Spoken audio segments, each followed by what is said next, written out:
على الفلاحين. عوارف، قصدي اهلا. انت صابر؟ ايوه. بيقولوا انك حلاق. ايوه.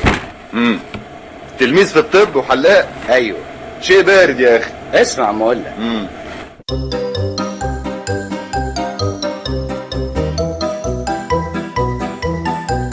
انا بقى اتطعمت خلاص ضد الحاجات دي، بالعربي اخدت عليها من كتر ما سمعتها. وبعدين؟ ايوه، انا طالب طب وحلاق وباكل من شغلتي وليا دكان بشتغل فيها، ومستعد كمان اروح لحضرتك او اي حد من اصدقائك البيت احلق له كده اهو. مش مكسوف يعني؟ وانكسف من ايه؟ انت جيت متاخر يا صاحبي. جايز كلامك كان يبقى له قيمه قبل كذا سنه، لكن انا كل هم دلوقتي اخلص واتخرج وارجع بلدي. ايه، تشتغل حلاق؟ متشكر. كان لازم تقول لنا قبل ما كنا نصاحبك. تقدر دلوقتي تقاطعني؟ ازاي بقى اقول للشله ان صاحبي حلاق؟ ها؟ عن اذنكم، اي خدمه؟ صابر ما تزعلش يا صابر ارجوك، زملائك مش قصدهم. صدقني يا طه، انا مش زعلان، بالعكس انا سعيد انكم عرفتوا كل حاجه عني. انا مستعد اقف في المدرج كله قدام كل الاساتذه واقول الحقيقه دي. مش ممكن، مستحيل. ابدا ممكن، لان في صديق ليا كان مدرس زمان في بلدنا، قال لي لو عارف اللي انت عايزه ايه بعد كده كل شيء يبقى سهل.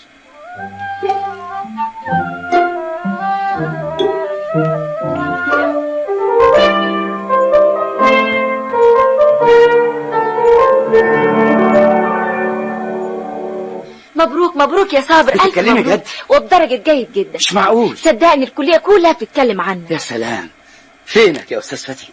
فينك دلوقتي شاركني فرحتي والنهايه السعيده لكل احلامي؟ نهاية ايه يا دكتور؟ دي البداية، بداية الشغل، العيادة، المستشفى الخاص، الدراسات، المنح، متابعة احدث الابحاث العلمية. حيلك يا وفاء، الحاجات دي كلها مش ليا، انا راجع بلدنا.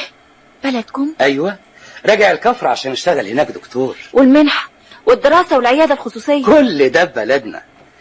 وفاء، انا لسه مشواري طويل، انا محتاج احقق الصحة لكل واحد من اهل بلدنا، اعالجهم وواسيهم، اشاركهم احلامهم وافراحهم ومتاعبهم. جيد جدا يروح الفلاحين وسط الناموس والدبان يا دكتور. وفاء ارجوكي.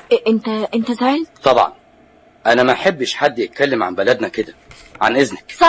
صابر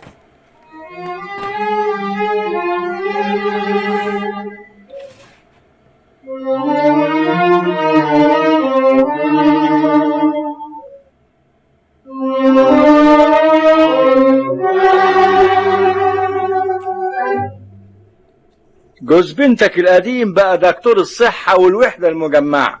وانا مالي؟ ايه، ما كنت تخطف رجلك لحد ابوه بشندي وتصفي الجو وتخليه يخطف فتحية، وهو معقول يرضى؟ ده دلوقتي بقى حاجة تانية. ابوه يستمن، بس شاور انت. ابوه مقاطعه. كان بيقوم عليه اهل البلد، بيقول لهم ان ابوه الحاج بشندي حلاق بس مش حكيم صحة.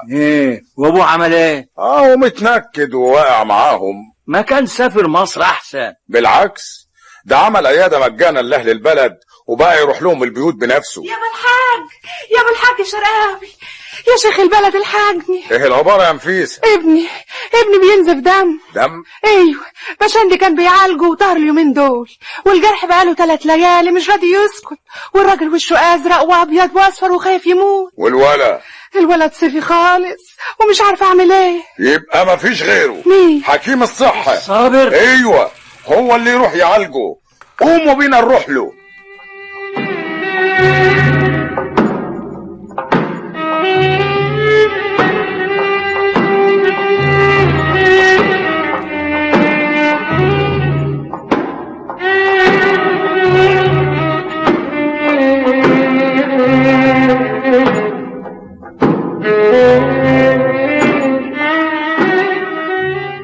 مين اللي عمل العملة السوداء دي؟ ما فيش حاجة. أنا لازم أعرف مين اللي كان هيموت الولد ويفسد الجرح.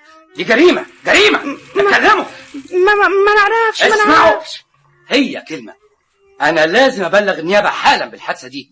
أنتوا مسؤولين عن اللي كان ممكن يحصل للولد. ما خلاص بقى يا دكتور صابر، الطيب أحسن، وهو الحمد لله الولد بقى عاد. اسمع يابا الحاج شرقاوي، انت شيخ البلد وكبرها، ومسؤول كمان عن اللي بيحصل فيها.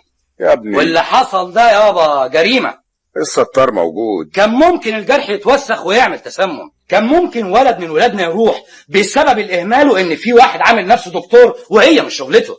دي وانت محموق كده ليه يا خي؟ الله، ما ابوك اللي طهره. دي اسجنه بقى. الله، اسجنه ولا بلغ فيه. ها؟ أبويا؟ ايوه، بلغ عنه بقى. فعلا أنا لازم أبلغ عنه، وامنعه كمان في المستقبل من إنه يمارس الطب بدون وجه حق. هو حلاق وبس. شيخ البلد، نعم. بلغ إشارة للمركز وقول لهم يتخذوا الإجراء اللازم. مش معقول. من فضلك